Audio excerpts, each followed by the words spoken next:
আমাদের দেশে আমাদের রাজ্যে যতগুলো দল আছে প্রত্যেকটা দলে মুসলমান আছে না নাই? এই জোরে বলেন। সিপিএম এ মুসলমান আছে না নাই? কংগ্রেসে মুসলমান আছে না নাই? বিজেপিতে মুসলমান আছে না নাই?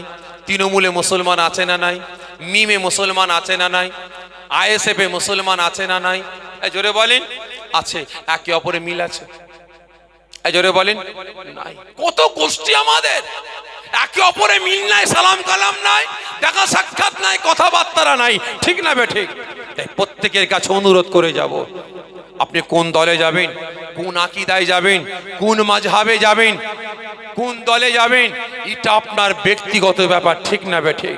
তবে হ্যাঁ, ইসলামকে রক্ষার জন্য, শরিয়তকে রক্ষার জন্য, মসজিদ মাদ্রাসা মক্তবকে রক্ষার জন্য, ওয়াকফ সম্পত্তিকে রক্ষার জন্য, মুসলিম সমাজকে রক্ষার জন্য আমার আপনার ভাষা আলাদা হতে পারে, আমার আপনার বাড়ি আলাদা হতে পারে, আমার আপনার হাড়ি আলাদা হতে পারে, আমার আপনার প্ল্যাটফর্ম আলাদা হতে পারে, আমার আপনার ভাষা আলাদা হতে পারে, ইসলামের জন্য, শরিয়তের জন্য, কোরআনের জন্য, মসজিদে মাদ্রাসা মক্তব ওয়াকফ সম্পত্তি রক্ষার জন্য আমার আপনার আওয়াজটা এক করা দরকার আছে না নাই?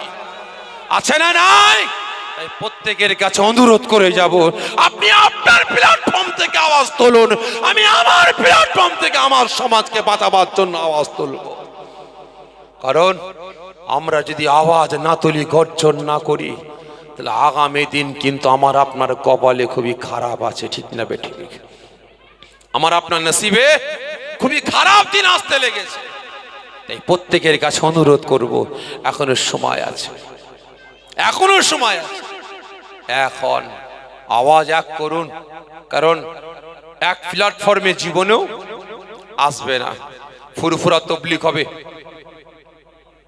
তবলিগ হবে, তবলিগ ফুরফুরা হবে, ফুরফুরা আহলে হাদিস হবে, আহলে হাদিস ফুরফুরা হবে। এই জোরে বলেন না। ফুরফুরা কাদিয়ানি হবে, কাদিয়ানি ফুরফুরা হবে। এ জীবনে হবে না, এ জীবনে হবে না। তবে হ্যাঁ, আমাদের আওয়াজ ত্যাগ করা দরকার আছে। আপনি আপনার প্ল্যাটফর্ম থেকে আওয়াজ তুলুন, আমি আমার প্ল্যাটফর্ম থেকে আওয়াজ তুলব, আওয়াজটা যেন একসাথে হয়, ঠিক না বে ঠিক? আল্লাহ পাক আমাকে আপনাকে সকলকে এক হবার তৌফিক দান করেন। ইসলামের হয়ে, শরিয়াতের হয়ে, মসজিদ মাদ্রাসা মক্তব ওয়াকফ সম্পত্তিকে রক্ষার জন্য, মুসলিম সমাজকে রক্ষার জন্য, দেশ দশকে রক্ষার জন্য আল্লাহ আমাকে আপনাকে সকলকে এক হবার তৌফিক দান করেন। সকলে জোরে বলুন আল্লাহুম্মা আমিন। তবে আখেরি জামানা, ফিতনার সময় এসে পৌঁছেছে। আপনি ফিতনায় জড়াবেন না, ফিতনা আপনাকে ছাড়বে না। যত যাই করেন না কেন, ফিতনা আপনাকে আমাকে গ্রাস করবেই। কারণ আপনি নিয়ত করেছেন কোনো দ্বন্দ্বে থাকবেন না, কোনো ঝামেলায় থাকবেন না, কোনো ফিতনায় জড়াবেন না, হাটে বাজারে গিয়ে কোনো মানুষের সহবতে গিয়ে পরনিন্দা পরচর্চা গীবত করবেন না। বাড়ির সামনে মসজিদ, 5 ওয়াক্ত নামাজ পড়বেন, আর বাড়িতে কাজ কাম করবেন, দুবেলা দুমুঠো আহার করবেন। কিন্তু হলে কি হবে? বাড়ির সামনে মসজিদ, 20 কদম, 30 কদম, 40 কদম, 50 কদম, এই মসজিদে যাওয়া আর আসা, বাড়িতে যাওয়া আসা করবেন। এই যাওয়া আসার বীজখানে ফিতনা আপনাকে গ্রাস করে ফেলবে। আখেরি জামানা, ফিতনার সময় এসে পৌঁছেছে।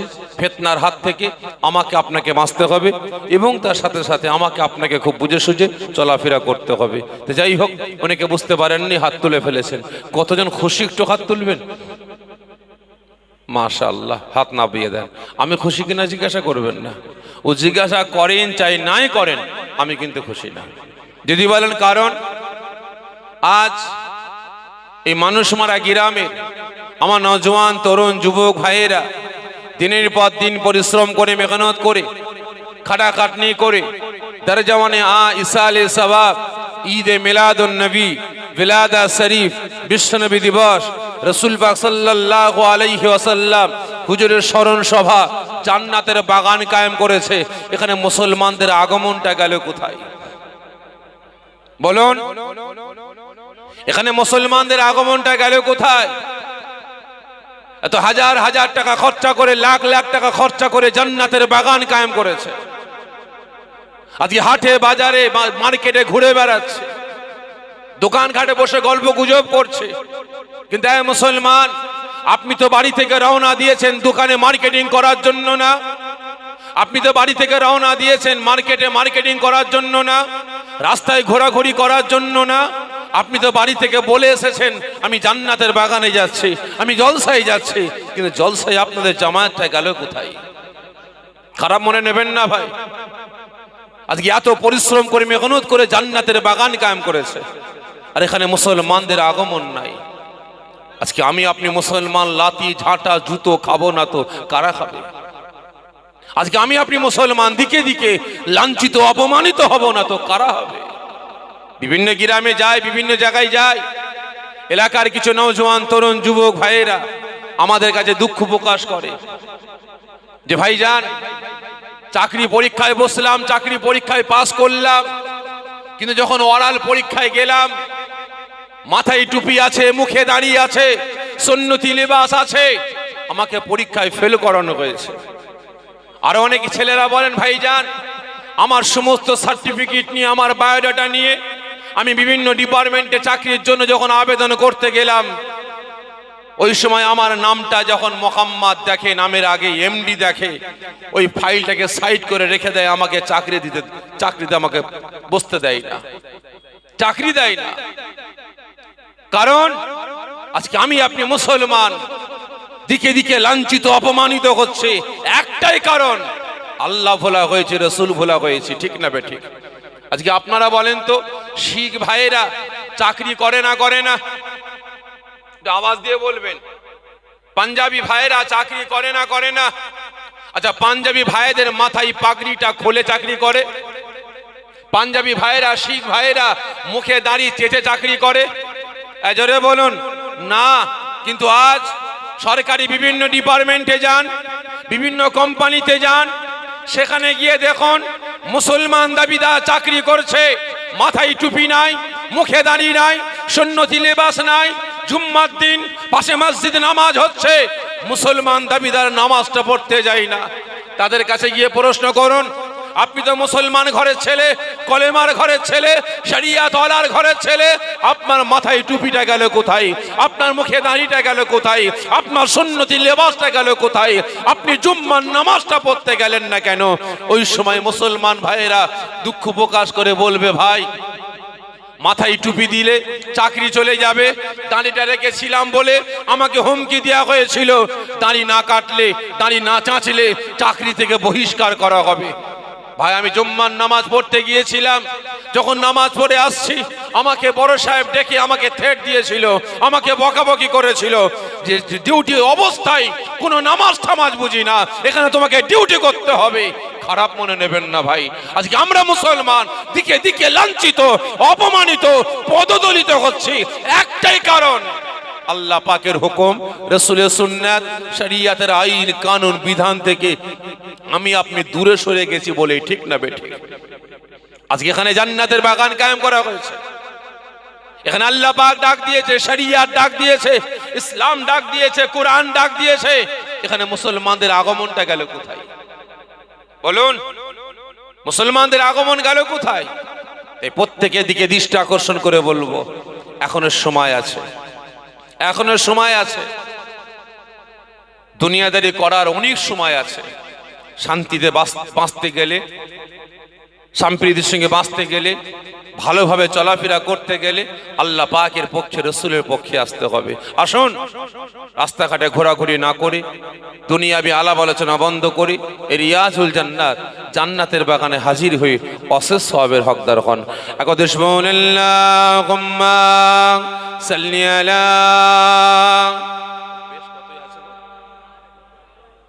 কত আছে বেশটা বলো, পয়েন্টটা কত?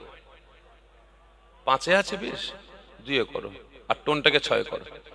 আর জনে আল্লাহুম্মা সাল্লি আলা।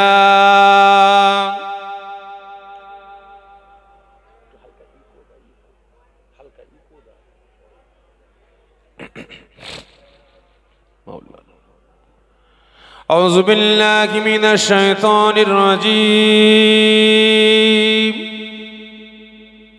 বিসমিল্লাহির রহমানির রহিম। قال الله تعالى في كلامه المجيد والفرقان الحميد ولا تقولوا لمن يقتل في سبيل الله أموات بل أحياء ولكن لا تشعرون قال الله تعالى في كلامه المجيد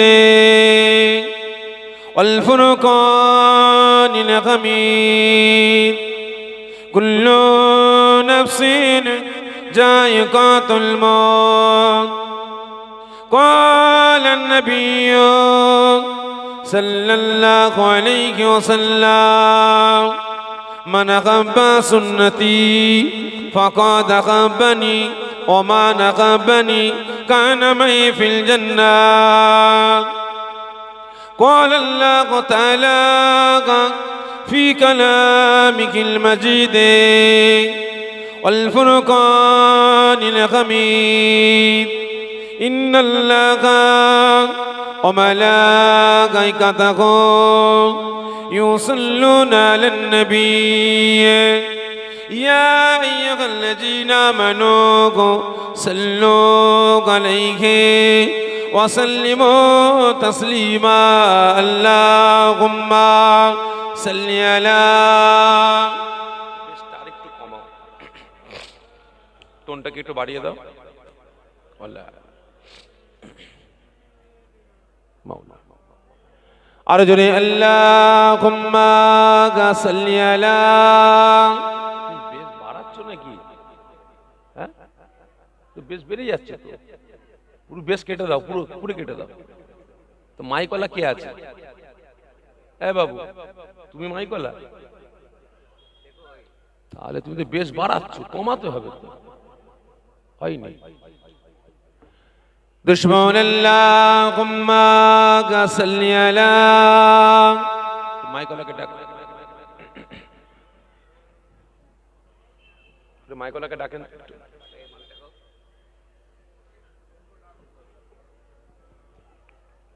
हमें जान दिल से प्यारा मुहम्मद मुहम्मद की खामोशी तुम्हारा मुहम्मद हमें जान दिल से प्यारा मुहम्मद मुहम्मद की खामोशी तुम्हारा मुहम्मद जो आँखों में आए थे कब तक रखेगा ए पर्दा का हमारा तुम्हारा मुहम्मद अल्लाहुम्मा सल्ली अला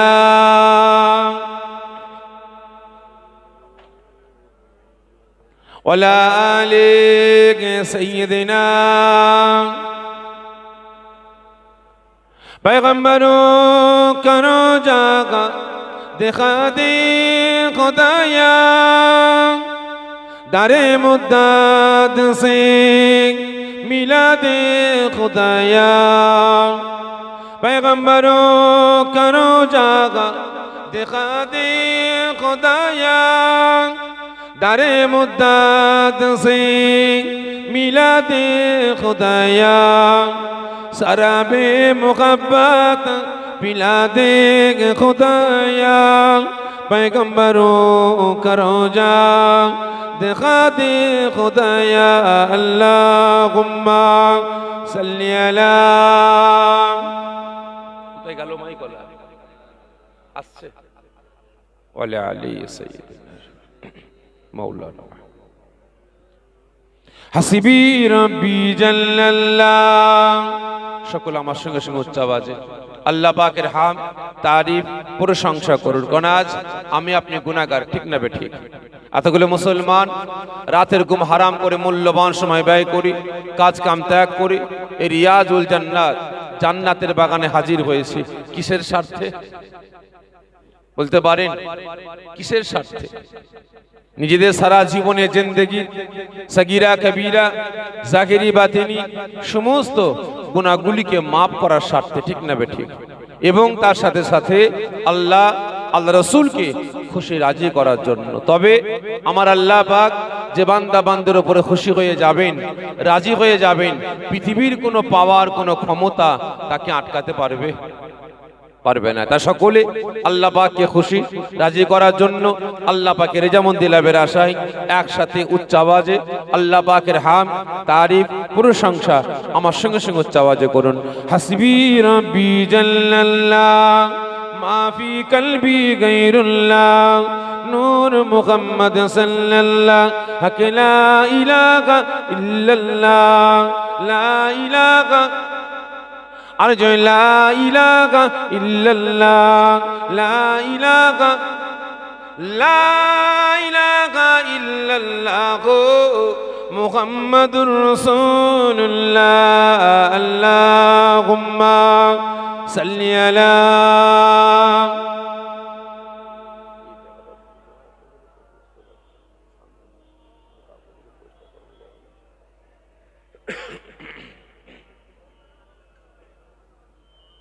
মাশাআল্লাহ। বহু দূর দূরান্ত থেকে, পার্শ্ববর্তী গ্রাম, পার্শ্ববর্তী পাড়া, পার্শ্ববর্তী মহল্লা থেকে আগত আমার দিন দরদ ইসলাম দরদি